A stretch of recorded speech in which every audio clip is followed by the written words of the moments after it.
Do que você tem medo? É uma pergunta parece simples, né?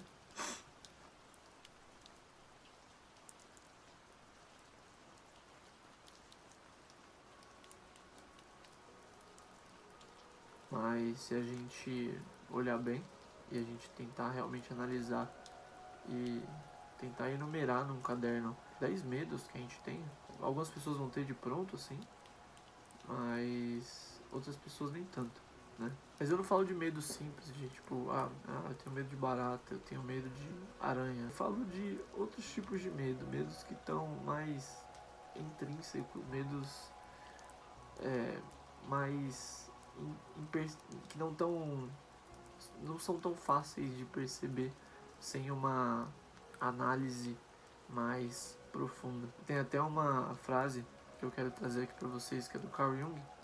Sua visão só se tornará clara quando você puder olhar para dentro do seu coração.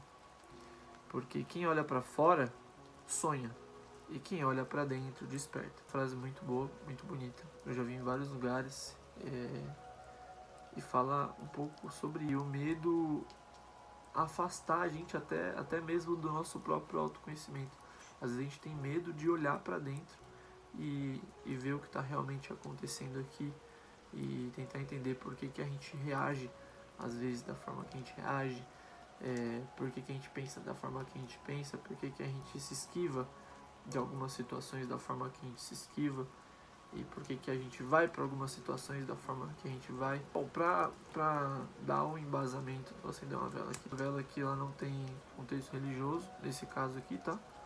Apesar de eu ser frequentador de terreiro de Umbanda, essa vela aqui eu estou acendendo para trazer luz aos pensamentos, certo? A luz vai tirar das sombras aquilo que está escondido. Você não precisa ser de religião nenhuma para acender vela, tá? A vela é para te ajudar a pensar mesmo. Poder ajudar a embasar esse vídeo aqui, eu trouxe alguns recortes, algumas partes do livro Quem Pensa Enriquece. Por incrível que pareça, esse livro não fala só sobre dinheiro, tá? No capítulo final, ele fala sobre os 6 medos principais, né, que a gente tem. Então eu separei um pouquinho deles aqui. No sistema capitalista, é óbvio que 99% das pessoas não tem o que 1% mais rico tem, né? Então, o medo da pobreza ele é o mais destrutivo de todos, né?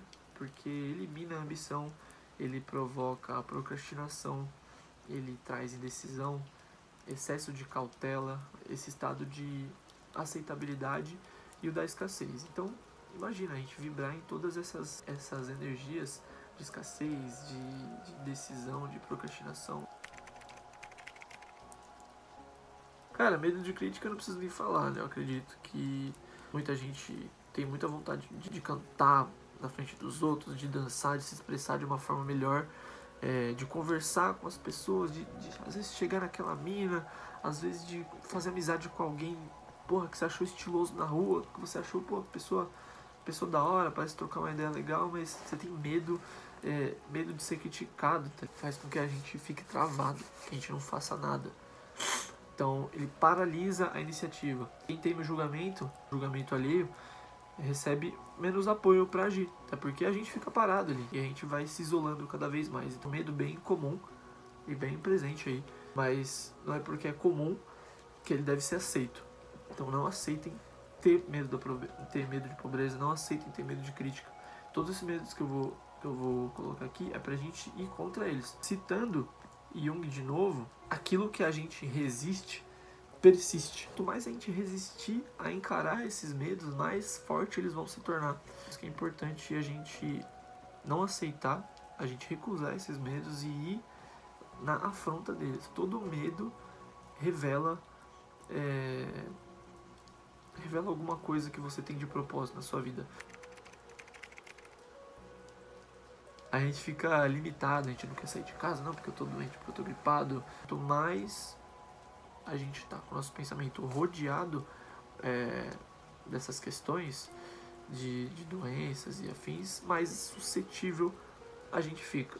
O medo faz com que a gente vibre uma frequência mais baixa e a gente acaba se suscetibilizando a doenças, a gripes, a qualquer tipo de vírus, a qualquer tipo de bactéria. O nosso sistema imune fica mais baixo mesmo. Isso é comprovado cientificamente. Vamos falar aí de papo de remissão de câncer. Muita gente que tem câncer acaba se recuperando. As pessoas que enfrentam isso da melhor forma, com coragem, com vontade de viver a vida, elas se recuperam. Inclusive um caso de uma pessoa próxima que eu conheço, que é o Jonathan Duke. Ele é um cara que teve câncer e ele superou o câncer com esse enfrentamento do câncer. Botar a cara, né, no sol todos os dias, fazer exercício e vontade de viver a vida, e com isso ele foi capaz de regressar por completo o câncer. E pessoas que aceitam a morte quando recebem a notícia do câncer, essas pessoas definham muito rápido. Essas são situações da vida que tornam isso óbvio, né? Ele traz insegurança emocional, que faz a gente depender excessivamente da aprovação ou da presença dos outros. Essa questão de medo de perder o amor, talvez a gente tenha que olhar um pouquinho para nossa infância, né? Ver o que rolou, algum momichos, algum derichos. Quando eu falo momichos, derichos, eu estou me referindo à ausência materna, ausência paterna, e a gente ficar procurando esse amor, essa aprovação, essa presença que a gente não teve na infância, a gente procurar nos outros. Ainda mais numa sociedade quebrada, cheia de famílias quebradas como a sociedade brasileira, isso é padrão, tá? Então, analise isso com calma, sem julgamento, cada um fez o que sabia fazer de melhor, referindo aos pais, né? A gente acaba também trazendo esse medo de perder o amor, desse amor que a gente não teve na infância. A gente acaba trazendo isso para a vida adulta e a gente busca aprovação de chefe, busca aprovação incessantemente de amigos, faz um monte de coisa que a gente não quer fazer porque a gente não quer perder as amizades que a gente tem, porque a gente não quer perder o amor da pessoa que está se relacionando com a gente, e a gente vai se perdendo nisso, né? A gente vai perdendo a nossa essência, a nossa alma vai apequenando, né? Quando a gente vai deixando de falar não, deixando de seguir nossos princípios para agradar os outros por puro medo de perder amor. Bom, a gente sabe como, infelizmente, o idoso ele é muitas vezes tratado no Brasil, e eu espero que isso mude nos próximos anos, né, de ter uma valorização maior aí da terceira idade. Queria muito poder ver os velhinhos, pô, correndo, fazendo exercício, mas eles ficam com medo, né, medo de perder o valor, de perder nossa vitalidade, que tem a ver também com medo da doença, ou perder relevância, né, de ser desconsiderado, de ser destratado, de ser largado no asilo, que é o medo daquilo que costuma vir depois da velhice. Às vezes, para algumas pessoas que são imprudentes, vem antes. Mas também não é uma coisa que a gente tem como controlar, então não faz muito sentido a gente ter medo de uma coisa que não tá dentro do nosso controle, tá ligado? Porque assim, é uma das maiores questões existenciais do ser humano, assim. Tanto que tem aquela frase, né? Memento mori, que é lembre-se de que você vai morrer. Mas, cara, não precisa ficar lembrando o tempo inteiro, não. Não é pra você lembrar com medo. É pra você lembrar no sentido de que, porra, eu vou morrer um dia. E é isso, naturalmente. Isso vai acontecer uma hora ou outra. Eu tenho que aceitar. Eu tenho que fazer o melhor que eu tenho agora. Porque a única coisa que eu tenho é agora. Voltando lá sobre o vídeo da meditação. Esteja presente, esteja aqui, agora. Porque o agora é a única coisa que você tem, tá ligado? Ele coloca aqui, além desses 6 medos básicos, ele coloca um bônus, que eu vou colocar aqui pra vocês. Homens que acumulam grandes riquezas sempre se protegem contra influências negativas. E os atingidos pela pobreza, nunca. E quando a gente fala grandes riquezas, a gente não está falando só de riqueza financeira, monetária, capital, não é só isso, tá? A gente está falando de riqueza de alma, riqueza de espírito, de família, prosperidade em todos os sentidos, tá? E pobreza também, pobreza de alma, pobreza de espírito, pobreza financeira, consequentemente. Então, os que são atingidos pela pobreza, eles nunca evitam e nunca se protegem, e não sabem às vezes se proteger e não sabem da existência desse mal. Os que alcançam o sucesso em qualquer área devem preparar a mente para resistir o mal. Se você está lendo essa filosofia com o propósito de acumular riqueza, deve-se analisar com muita atenção para determinar se é suscetível a influências negativas. Se você negligencia essa autoanálise, abre mão de seu direito de conquistar o objeto dos seus desejos. Cara, isso aqui entra muito no lado espiritual da coisa. A gente tem que tomar muito cuidado das pessoas que a gente se associa, as pessoas que a gente convive. A gente tem que estar muito atento o tempo inteiro. Porque a gente percebendo ou não, a gente vai absorver o campo de pensamento dessas pessoas, mesmo que essas pessoas estejam em silêncio. Até uma coisa que eu queria trazer, vou dar um exemplo para vocês, um dos motivos de eu ter ficado muito mais em paz com a minha vida, muito mais em paz, foi o momento em que eu parei de pegar transporte público, por exemplo. Cara, no transporte público você está misturando a sua energia com a energia de infinitas pessoas por dia, milhares, milhões de pessoas ali passando nos lugares por dia, e você está misturando a sua energia psíquica com a energia dessas pessoas. Pessoas que estão estressadas, pessoas que sofreram diversos tipos de abuso, estão querendo descontar em alguém, pessoas que usam todo tipo de droga e estão ali no ambiente ao mesmo tempo que você, pessoas que fazem todo tipo de coisa ruim estão ali, pessoas que têm todo tipo de maldade estão ali, e todo tipo de má intenção estão ali do seu lado, e você está ali trocando energia com essas pessoas, quer você perceba ou, ou não, ou estando consciente disso, né? De certa forma, estando consciente dessa troca de energia que a gente passa o tempo inteiro, fica mais fácil da gente se proteger de uma certa forma. Inclusive, isso é uma das coisas que acontece, é muito normal nesse processo de, vamos colocar assim, despertar espiritual, que é o certo isolamento assim, que a gente passa. Mas não é isolamento, é uma seletividade maior das pessoas que podem ou não acessar nossa energia, e a gente tem que estar muito atento com isso e não deixar isso abaixar a nossa energia e não permitir que esse tipo de coisa estraguem o nosso dia e estraguem a nossa vida, tá? Só pra fechar, esses foram os sete medos. O que eu ia comentar rapidinho a respeito da meditação era Ananda Maid.